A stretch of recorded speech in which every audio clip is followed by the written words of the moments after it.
अखेर आज एकनाथ शिंदे यांचा जो काही खेळ गेल्या 4 वर्षापासून चालू होता तो संपणार.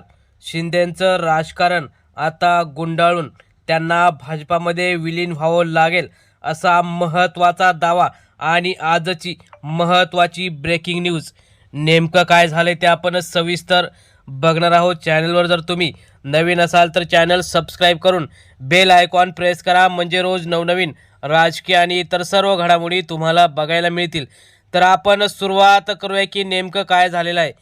राज्यात गेल्या काही वर्षापासून सुरू असलेल्या शिवसेना वादामुळे महाराष्ट्राचं राजकारण पूर्णपणे बदललेलं आहे.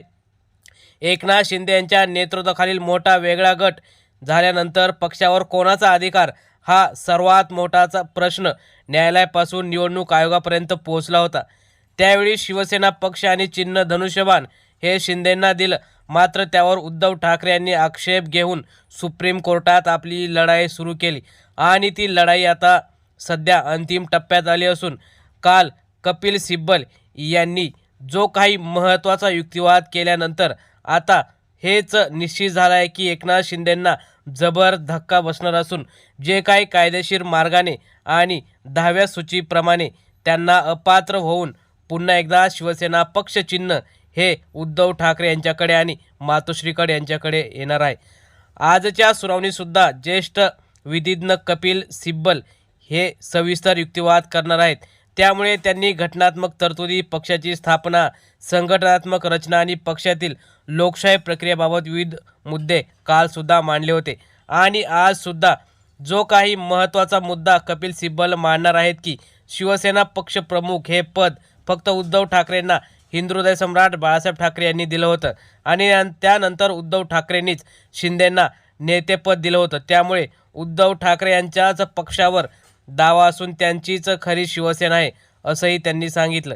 ठाकरे गटाच्या नेत्यांचं म्हणणं आहे की शिवसेना ही बाळासाहेब ठाकरेंनी उभारलेली संघटना असून तिची विचारधारा, संघटनात्मक रचना आणि मूळ नेतृत्व उद्धव यांच्याकडेच राहावं. कारण एकनाथ शिंदे हे पक्षात उद्धव ठाकरेंनी दिलेले एबी फॉर्मवरच निवडून आले असून विधिमंडळ पक्ष आणि राजकीय पक्ष वेगळे असले तरी राजकीय पक्षच विधिमंडळ पक्ष निर्माण करतात. कारण ज्यांना ज्यांना एबी फॉर्म, आमदारकी असो किंवा इतर जे असतील त्यांना तो राजकीय पक्ष देतो.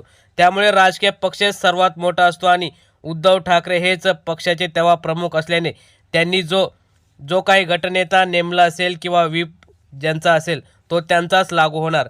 त्यामुळे शिंदे गट हा पूर्णपणे आता अपात्र ठरण्याची सुद्धा दाट शक्यता आहे. राजकीय विश्लेषकांच्या मते या प्रकरणाचा निकाल केवळ एका पक्षापुरता मर्यादित राहणार नाही, तर महाराष्ट्रातील आगामी राजकीय समीकरण, युती, निवडणूक रणनीती आणि पक्षांच्या भविष्यातील वाटचालीवर त्याचा मोठा परिणाम होऊ शकतो. शिवसैनिकांमध्ये सुद्धा मोठी उत्सुकता आहे. अनेक कार्यकर्ते न्यायालयाच्या प्रत्येक घडामोडीवर लक्ष ठेवून आहेत. निकाल आपल्या बाजूने लागेल असा विश्वास दोन्ही गटाकडून व्यक्त केला जात आहे. तर यावर भाजपा शांत असून जो काही निकाल शिंदे गटाच्या विरोधात लागल्यानंतर त्यांना मर्ज म्हणजेच भाजपामध्ये जावं लागेल.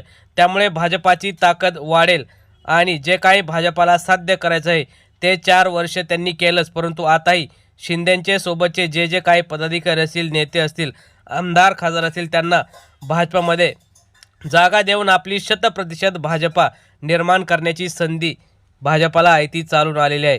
त्यामुळे उद्धव ठाकरेंना शिवसेना पक्ष चिन्ह हे मिळेल आणि शिंदेंना भाजपमध्ये जावं लागेल. त्यामुळे येणाऱ्या काळात शिंदेंचं राजकारण हे नक्की संपणार यात काही शंका नाही. मित्रांनो, तुम्हाला काय वाटतं? शिंदेंचा आता राजकीय गेम लवकरच होईल का? तुम्हाला काय वाटतं? तुम्ही सुद्धा तुमच्या प्रतिक्रिया कमेंट बॉक्समध्ये जरूर कळवा. धन्यवाद. जय हिंद, जय महाराष्ट्र.